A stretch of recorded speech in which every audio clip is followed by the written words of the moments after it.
Assalamualaikum warahmatullahi wabarakatuh. Waalaikumsalam warahmatullahi wabarakatuh.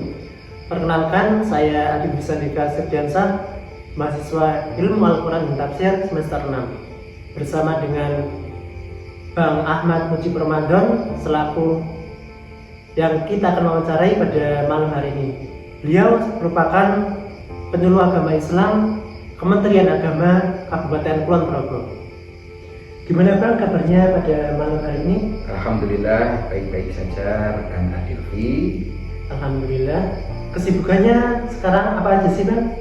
Ya, kesibukannya masih sama, bekerja sebagai penyuluh agama Islam ahli pratama di kantor urusan agama Kecamatan Panjatan, Kabupaten Kulon Progo, daerah istimewa Yogyakarta. Mungkin Mas Adilvi mau segera mendaftar nikah. Salonnya belum ada Bang. Oke, langsung saja. Pada podcast kali ini kita akan membahas mengenai zakat fitrah dalam transformasi digital. Ini sebagai tugas mata kuliah pemikiran tafsir modern yang diampu oleh Bapak Profesor Dr. Adhan Kuswaya. Nah, saya sih sering berkepikiran Bang, kan setahu saya itu zakat fitrah itu biasanya kan disalurkan di masjid atau di musola gitu ya.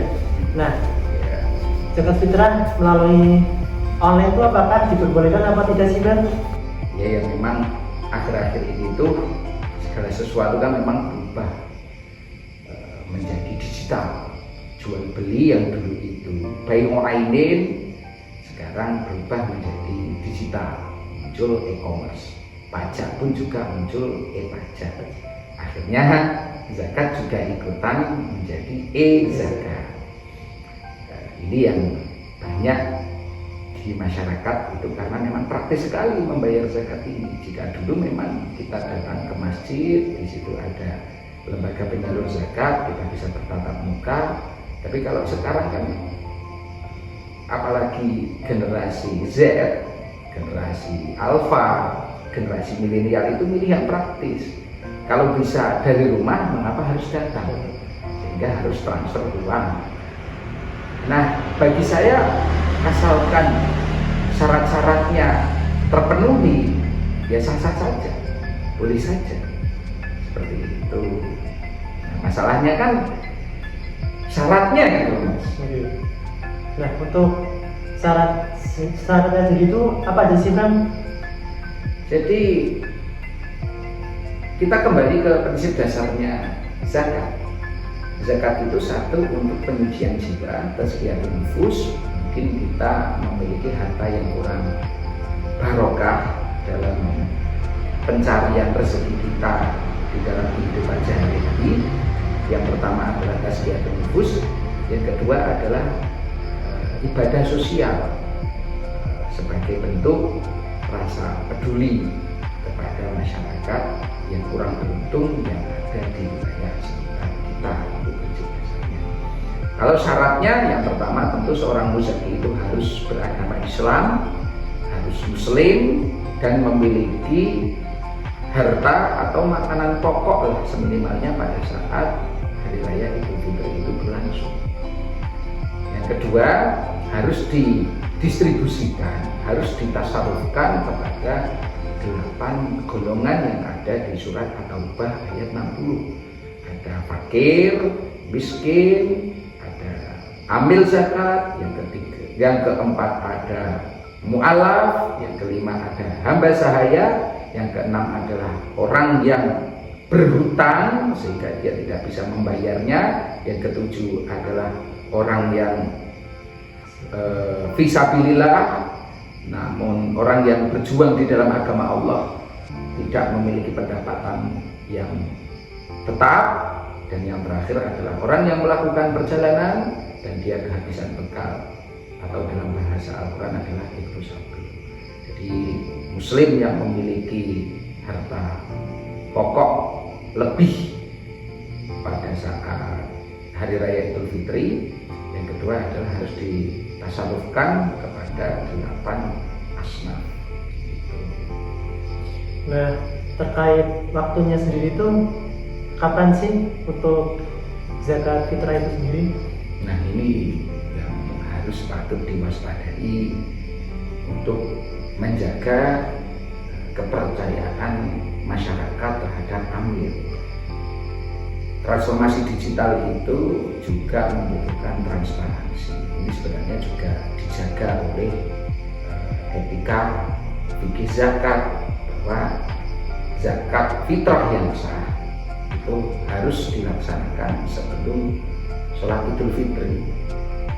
Itu sunnah jika setelah subuh sampai pelaksanaan sholat Idul Fitri. Jika sebelumnya menjadi waktu wajib setelah hari terakhir puasa sampai kepada sholat subuh. Waktu mubah itu ketika ada di awal bulan Ramadan hingga hari terakhir pelaksanaan puasa. Tapi kalau sudah setelah sholat Idul Fitri itu menjadi makruh, apalagi jika setelah terbenamnya matahari sore hari raya Idul Fitri itu sudah menjadi waktu haram. Maka ambil zakat secara online itu harus menjaga betul bahwa dana yang masuk sebagai upaya seorang muzaki untuk membayar zakat fitrah itu harus segera didistribusikan sebelum pelaksanaan sholat Idul Fitri, agar tidak membahayakan kewajiban dari orang yang mengeluarkan zakat. Itu harus dijaga benar-benar agar pelaksanaan zakat fitrah dari seorang muzaki itu dapat terlaksana sesuai hukum syariat yang ada. Nah, abang sendiri kan di penyuluhan di Kementerian Agama Kabupaten Kulon berapa ya bang? Iya, benar. Nah, pastikan sebagai penyuluh kan pasti mengetahui di masyarakat sekitar ya. Nah itu hambatan apa aja sih yang menjadi kendala dalam penyaluran zakat fitrah itu sendiri? Beberapa masalah hambatan itu kadang panitia zakat yang ada di masyarakat itu kurang mengetahui hukum-hukum fikih zakat. Mereka menganggap bahwa diri mereka sebagai amil zakat, padahal hanya klaim semata. Amil zakat itu selayaknya harus mendapatkan legitimasi dari pemerintah yang sah, dari amil, yang dalam hal ini dari Presiden ke Kementerian Agama melalui adanya Badan Amil Zakat Nasional yang kemudian diturunkan ke lembaga di bawahnya seperti Lembaga Amil Zakat Islam Nahdlatul Infak dan Sedekah Lazisnu milik Nahdlatul Ulama maupun melalui Muhammadiyah.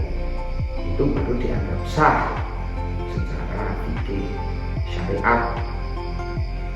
Namun kadang di masyarakat hanya klaim saja, sebenarnya mereka belum sampai pada taraf amil zakat, tapi hanya sebagai penyalur zakat saja. Karena hanya sebagai penyalur zakat, sifatnya hanya kepanitiaan, sebenarnya tidak boleh untuk mengambil jatah zakat dari masyarakat, karena amil zakat harus diingat betul-betul, dia harus mendapatkan legitimasi dari badan yang berwenang, dalam hal ini Basnas atau Lazis yang ada di bawah Basnas. Seperti itu masalah yang sering saya temukan. Terus kan sepemahaman saya terkait hikmah zakat fitrah sendiri itu kan untuk menyucikan diri, juga sebagai bentuk kepedulian sosial kepada masyarakat. Nah selain itu apakah ada hikmah lainnya yang menurut sepengetahuan abang sendiri? Mungkin untuk meningkatkan kesadaran masyarakat kepada sesama itu bisa ditingkatkan, tidak hanya dari zakat saja. Semoga zakat ini sebagai latihan setahun sekali, zakat fitrah ini sebagai latihan setahun sekali, tapi untuk ditingkatkan di bulan-bulan setelahnya, agar orang yang mendapatkan keberuntungan dalam kehidupannya itu memiliki kepedulian terhadap masyarakat yang ekonominya kurang, agar ketimpangan sosial, kecemburuan sosial itu tidak terjadi. Kepedulian ini diharapkan di masa depan hikmah yang didapatkan adalah penguatan ekonomi keumatan. Di kepedulian sosial itu bisa dimulai dari pelatihan zakat fitrah yang dilaksanakan setahun sekali pada saat bulan Ramadan, agar ditingkatkan di bulan-bulan setelahnya agar mudah untuk mengeluarkan infak, agar seorang muslim itu juga mudah mengeluarkan sedekah. Seperti itu mungkin hikmah dari pelaksanaan zakat fitrah. Nah, sepengetahuan saya kan abang sendiri kan skripsi tesis itu membahas mengenai tafsir kontekstual ya bang? Iya benar.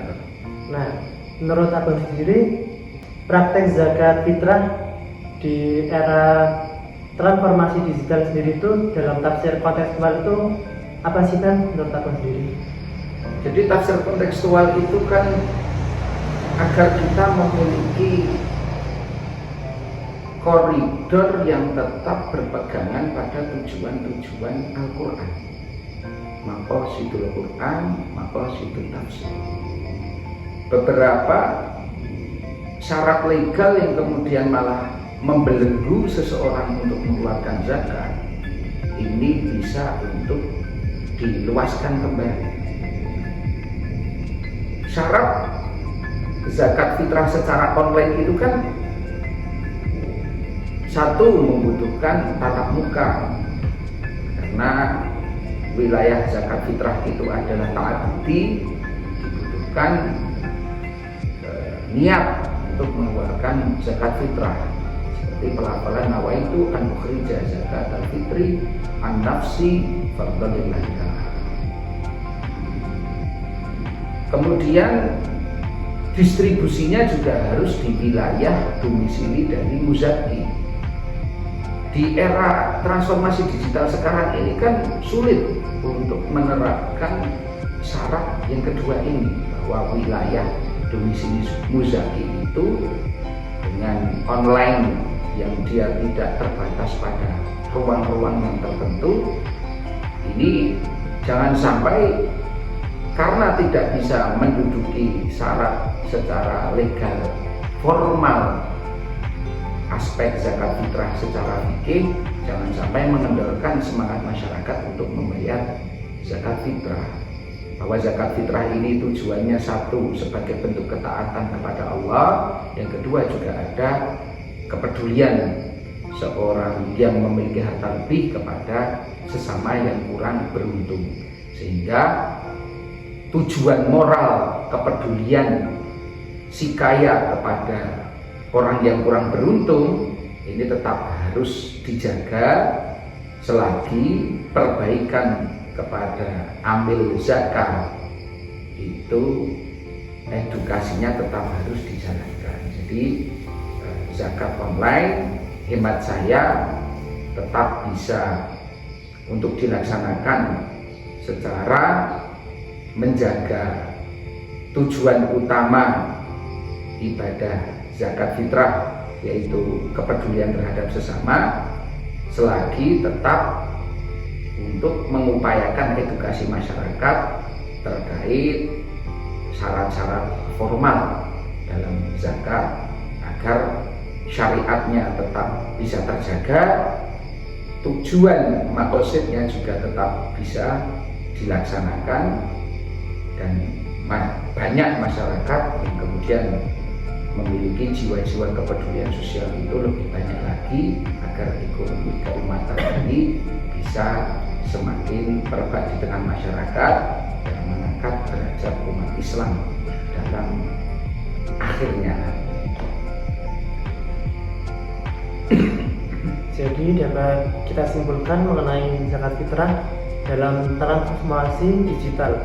Nah, di mana pertama zakat fitrah sendiri itu sebagai bentuk penyucian jiwa dan juga sebagai bentuk kepedulian sosial kepada sesama, terutama pada masyarakat sekitar yang lebih membutuhkan.